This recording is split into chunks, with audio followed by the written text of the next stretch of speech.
The ground under my feet was shaking before I even heard the sound. I was running through a street I had known my whole life, and I did not recognize a single building on it anymore. The sky above me had turned a strange shade of copper, and something enormous was blocking out the sun. I did not stop to look up. I had learned, in the last 3 days, that looking up cost people their lives. My name is Daniel, and this is the story of how our world nearly ended, and how it did not. They arrived without warning on a Tuesday morning. One moment the sky was ordinary, and the next it was filled with ships that looked like they had been carved out of dark stone. A voice spoke to every phone, every radio, and every screen on the planet at the same time. It called itself the voice of the Siren. It told us not to be afraid. It said they were not invaders. It said they were harvesters, and that we were the crop. I did not understand what that meant until I watched a beam of pale light drop down over the market, 3 streets from my apartment, and lift a crowd of people straight up into the air.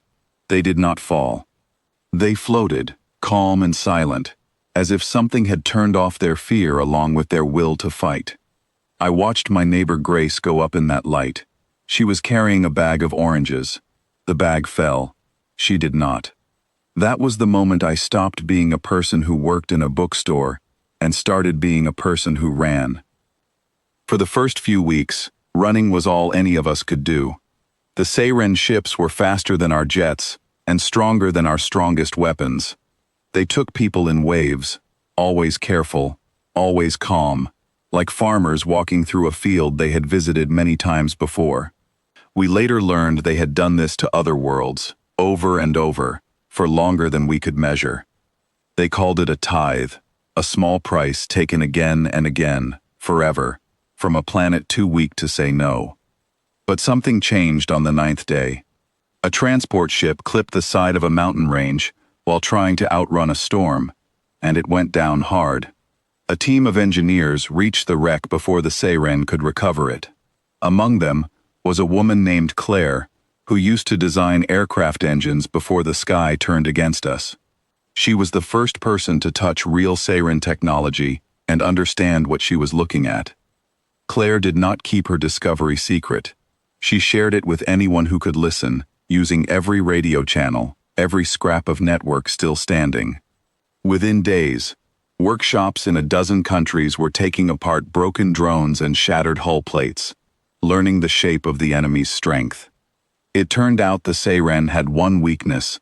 None of their other harvested worlds had ever managed to use against them. We were loud. We shared everything.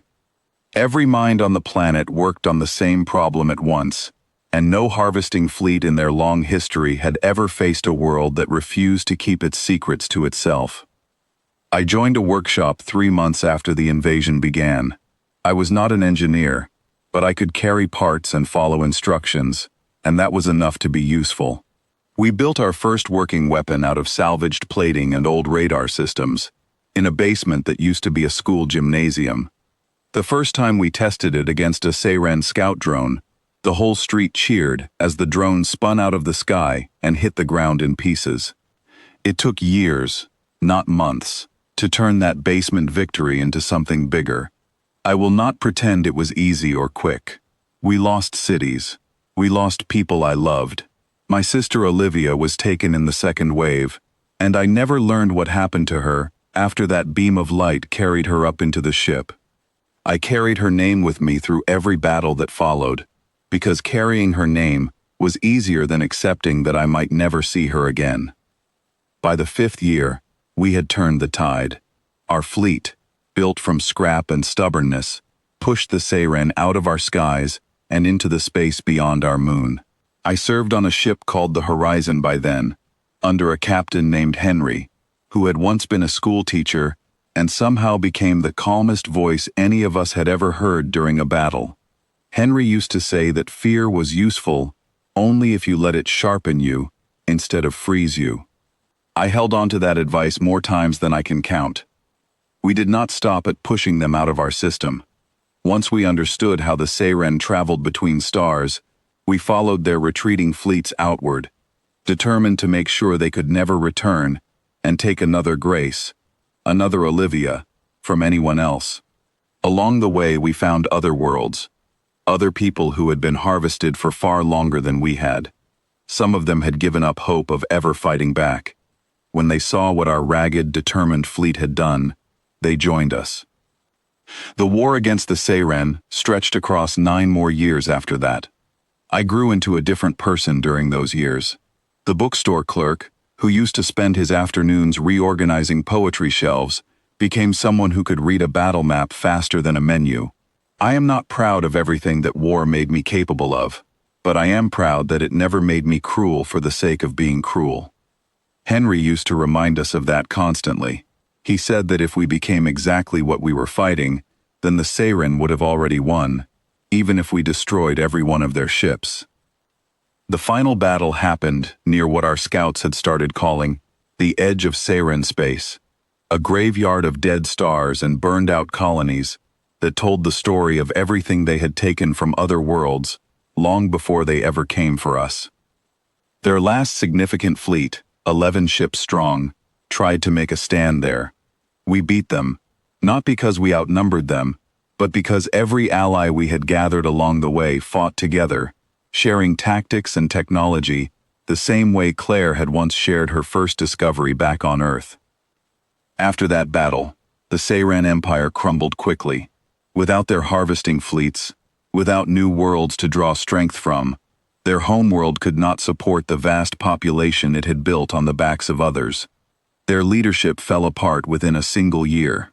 What remained of their military scattered into a handful of desperate, broken groups, one of which limped its way back toward the one system they probably should have avoided more than any other. I was serving as captain of the Horizon by then, promoted after Henry retired to help rebuild what the war had cost us at home. It was a quiet shift when the message came through. 11 ships, badly damaged, requesting passage across what our new border markers called the edge of our solar system. Their reactors were failing. There were children aboard. My crew went silent when they heard that transmission.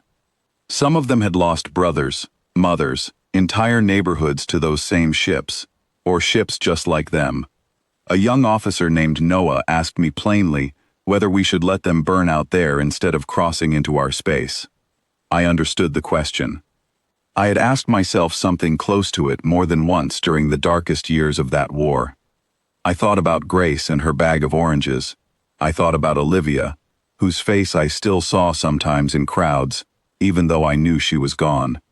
I thought about everything the Seiren had taken, not just from us, but from every world we had met along that long journey outward. Then I gave the order to power down our weapons and open a channel wide enough for all 11 of those failing ships to hear. I told them plainly that they would be allowed to cross.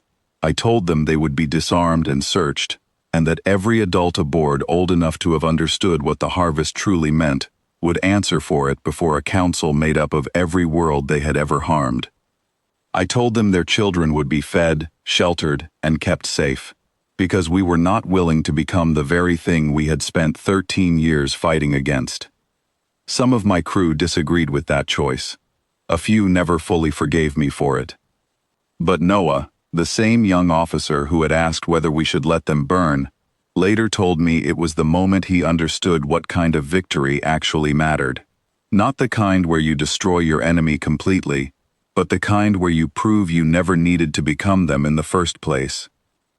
Years later, the Seiren homeworld exists as a place slowly rebuilding itself under the guidance of the very worlds it once harvested. Their children attend schools built with help from people whose families they once took. Some of them, when they are old enough to understand their history fully, come looking for veterans like me. They do not ask for forgiveness, because they seem to understand that forgiveness is not something anyone owes them. They simply ask how they can help build something better than what came before. I let them ask. I have found, over the years, that this is usually the right place for anyone to begin. People sometimes ask me if I regret opening that channel instead of leaving those 11 ships to die at our border. I always give them the same honest answer. We did not spend 13 years fighting a war just to become exactly what we were fighting against. We fought so that one day, when the moment came, we would have the strength to choose mercy instead of vengeance, and mean it completely. That choice, more than any weapon we ever built, is the reason I believe we deserve to win that war in the first place.